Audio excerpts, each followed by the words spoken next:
तो चलिए बिहार को हम मैप के माध्यम से समझते हैं। मैप के माध्यम से समझना ज़्यादा आसान और सही रहता है, ज़्यादा इम्पैक्टफुल रहता है। ठीक है, तो बिहार कितने राज्यों के साथ अपनी सीमा साझा करता है? तो टोटल नंबर ऑफ 3 स्टेट के साथ अपनी सीमा साझा करता है, प्लस 1 इंटरनेशनल बॉर्डर शेयर करता है। किसके साथ? नेपाल के साथ।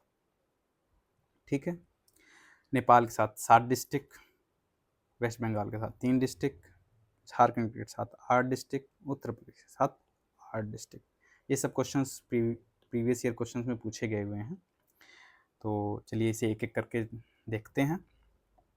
मैप के माध्यम से ज़्यादा सही रहता है। अब नेपाल के साथ बिहार के कौन कौन से ज़िले हैं जो अपनी सीमा साझा करते हैं, ज़रा इन्हें देखते हैं। तो पहला है वेस्ट चंपारण। वेस्ट चंपारण बिहार का सबसे बड़ा, क्षेत्रफल की दृष्टि से सबसे बड़ा जिला है। इसके बाद ईस्ट चंपारण, ईस्ट चंपारण के बाद सीतामढ़ी।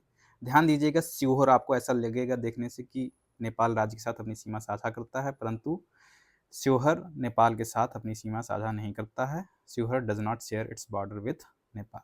ठीक, आगे कौन सा जिला है? मधुबनी। मधुबनी, सुपौल, अररिया और किशनगंज, ये 7 जिले नेपाल के साथ अपनी सीमा साझा करते हैं। ध्यान दीजिएगा, जो अररिया है यहीं से कोसी नदी बिहार में इंटर करती है, जिसे सौरो ऑफ बिहार भी बोलते हैं। ठीक, अब जो किशनगंज है यह नेपाल और वेस्ट बंगाल दोनों के साथ अपनी सीमा साझा करता है, इसलिए स्टार मार्क कर दिया गया है इधर। ठीक है, अब वेस्ट बंगाल के साथ देख लेते हैं कि कौन कौन से जो बिहार के ज़िले हैं अपनी सीमा साझा करते हैं। तो वेस्ट बंगाल के साथ सीमा साझा करने वाले ज़िले हैं किशनगंज, पूर्णिया, कटिहार, ये 3 जिले। ठीक है, ध्यान दीजिएगा, झारखंड के साथ सीमा जो ध्यान दीजिएगा, कटिहार जो है वह वेस्ट बंगाल और झारखंड दोनों के साथ अपनी सीमा साझा करता है। आगे चलते हैं। अब हम जानते हैं बिहार के वो जिले जो झारखंड के साथ अपनी सीमा साझा करते हैं। तो कौन कौन से जिले हैं जो झारखंड के साथ अपनी सीमा साझा करते हैं? वह हैं कटिहार, जैसा कि पहले ही बता चुका हूँ, भागलपुर, बंका, जमुई, नवादा, गया, औरंगाबाद और रोहतास। ठीक है, ध्यान दीजिएगा, कैमूर झारखंड के साथ अपनी सीमा साझा नहीं करता है। ऐसा देखने में प्रतीत होता है, बट वह अपनी सीमा साझा नहीं करता है। ठीक है, और जो रोहतास है, स्टार मार्क कर देता हूँ, यह यूपी और झारखंड, उत्तर प्रदेश और झारखंड दोनों के साथ अपनी सीमा साझा करता है। अब आ जाइए, उत्तर प्रदेश के साथ अपनी सीमा साझा करने वाले जिले कौन कौन से हैं। इसे हम दूसरा कलर चूज कर लेते हैं।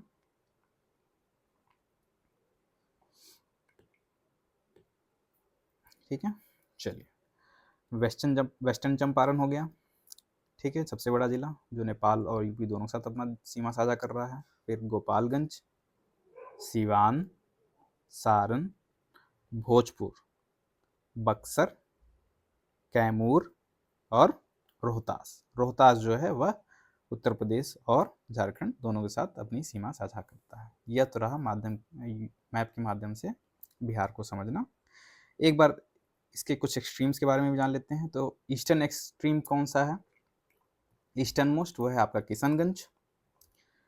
ठीक है, वेस्टर्न मोस्ट कौन सा है? वो है आपका कैमूर। और नार्दर्न मोस्ट कौन सा है? वो है आपका वेस्ट चंपारण। और साउदर्न मोस्ट क्या है? वो आपका गया जिला। ठीक है, गया जिला में है। ये चीज़ नीचे भी दी हुई है, जरा एक बार पढ़ लेते हैं हम लोग। ठीक, अब ईस्टर्न मोस्ट कौन सा है? ईस्टर्न मोस्ट है आपका किशनगंज, या नेपाल और वेस्ट बंगाल दोनों के साथ अपनी सीमा साझा करता है। वेस्टर्न मोस्ट कौन सा है? वेस्टर्न मोस्ट आपका कैमूर है, या यूपी के साथ केवल अपनी सीमा साझा करता है। नार्दर्न मोस्ट कौन सा है? नार्दर्न मोस्ट वेस्ट चंपारण है, या यूपी और नेपाल दोनों के साथ अपनी सीमा साझा करता है।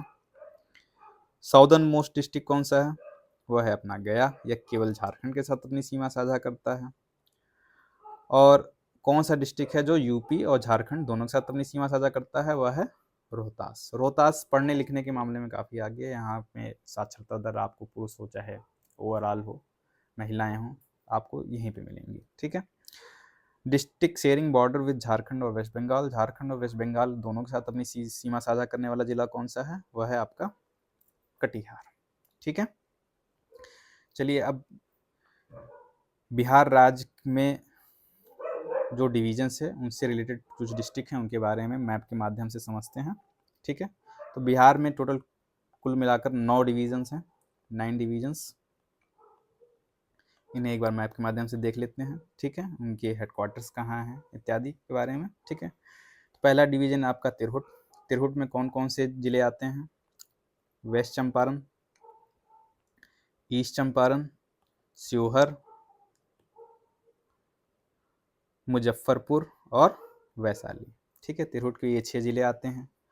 दरभंगा, दरभंगा में 3 जिले आते हैं, कौन कौन से? मधुबनी, दरभंगा, समस्तीपुर। ठीक है, कोसी, कोसी में कौन कौन से जिले आते हैं? 3 जिले आते हैं, सुपौल, मधेपुरा और सहरसा। ठीक है, अब पूर्णिया में टोटल 4 जिले हैं पूर्णिया डिवीज़न में, कौन कौन से? अररिया, किशनगंज, पूर्णिया, कटिहार। भागलपुर जो सबसे छोटा डिवीज़न है, इसमें केवल 2 जिले हैं, कौन कौन से? भागलपुर और बंका।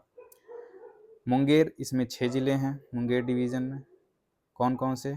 जमुई, मुंगेर, खगड़िया, बेगूसराय, लखीसराय, शेखपुरा। ठीक है, आगे बढ़ते हैं। अब मगध डिवीज़न में कितने ज़िले हैं? 5 ज़िले हैं, कौन कौन से? नवादा, गया, औरंगाबाद, अरवल, जहानाबाद। ठीक है, अब कौन सा डिवीज़न बचा? हाँ जी, अपना पटना और सारण। पटना में कौन कौन से हैं? रोहतास, कैमूर, बक्सर, भोजपुर, पटना और हाँ जी, ये 6 ज़िले हैं जो पटना डिवीज़न के हैं। अब सारण डिवीज़न में कितने ज़िले हैं?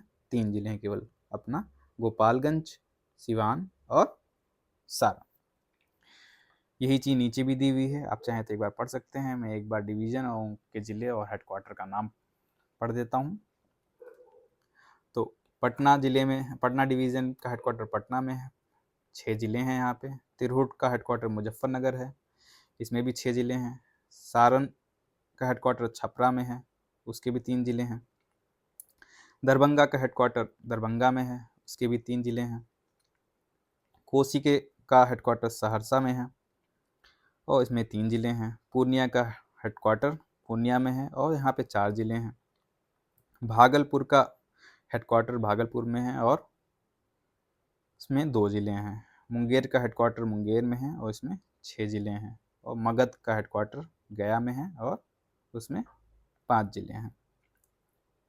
ठीक है, चलिए आगे हम पढ़ते हैं लेजिस्लेचर ऑफ बिहार के बारे में। यह काफ़ी महत्वपूर्ण है, इसे आप स्टार मार्क कर लीजिए, यह आपको याद होना चाहिए। So try to learn it, mug up it, क्योंकि एनी हाउ इसमें से कुछ ना कुछ क्वेश्चंस 1-2 साल में, हर साल में पूछे ही जाते हैं। ठीक है, चलिए शुरू करते हैं। अब बिहार का जो लेजिस्लेचर है वो किस प्रकार का है? बिहार का लेजिस्लेचर बाई कैमरल है। बाई कैमरल मतलब जैसे हमारा जो संसद है उसमें एक अपर हाउस, एक लोअर हाउस है, जैसे लोकसभा और राज्यसभा। लोकसभा उसी प्रकार से बिहार का जो लेजिस्लेचर है वो लेजिस्लेटिव असेंबली और लेजिस्लेटिव काउंसिल से मिलकर बना हुआ है। तो लेजिस्लेटिव असेंबली क्या है? वह लोअर हाउस है। ठीक है, और लेजिस्लेटिव काउंसिल जिसे विधान परिषद भी बोलते हैं या अपर हाउस है, जिसे हाउस ऑफ एक्सपर्ट्स भी बोलते हैं, हाउस ऑफ एक्सपर्ट्स। ठीक, और लेजिस्लेटिव असेंबली जिसे बोलते हैं विधानसभा। अब विधानसभा यानी लेजिस्लेटिव असेंबली में कितनी सीटें हैं टोटल? 243। लेजिस्लेटिव काउंसिल यानी विधान परिषद में टोटल कितनी नंबर ऑफ सीट्स हैं? वह है 75। और लोकसभा की कितनी सीटें हैं बिहार में? 40। और बिहार राज्य से कितने मेंबर जो राज्यसभा में चुन के जाते हैं? वह हैं 16। और number of seats reserve for एससीज यानी शेड्यूल कास्ट, अनुसूचित जनजाति के लिए, अनुसूचित जाति के लिए कितने सीटें रिजर्व हैं बिहार में? अनुसूचित जाति के लिए 6। और इन जिलों इन 6 सीट्स का नाम इस प्रकार है: गोपालगंज, हाजीपुर, समस्तीपुर, जमुई, गया और सासाराम। यह 6 सीट अनुसूचित जाति के लिए रिजर्व हैं बिहार राज्य में, ठीक है। अब number of reserve seat for schedule caste in legislative assembly, legislative assembly यानी विधानसभा में कितनी सीट रिजर्व हैं अनुसूचित जाति के लिए? 38, ध्यान दीजिएगा 38 सीटें शेड्यूल कास्ट के लिए रिजर्व हैं विधानसभा में बिहार में, ठीक है। और number of seat reserve for ST in looks legislative assembly, schedule tribe के लिए यानी अनुसूचित जनजाति के लिए कितनी सीटें रिजर्व हैं बिहार में? 2 सीटें, 2 सीटें, पहला मनिहारी और कटोरिया। केवल 2 सीटें इसलिए रिजर्व हैं अनुसूचित जनजाति के लिए बिहार में क्योंकि मोस्ट ऑफ दी जो अनुसूचित जनजाति थी वह झारखंड राज्य में चली गई थी जब झारखंड बिहार राज्य से अलग हुआ था। अब इसी प्रकार टोटल नंबर ऑफ सीट कितनी होगी? 38 + 2 कितनी हो गई total number of seat reserve?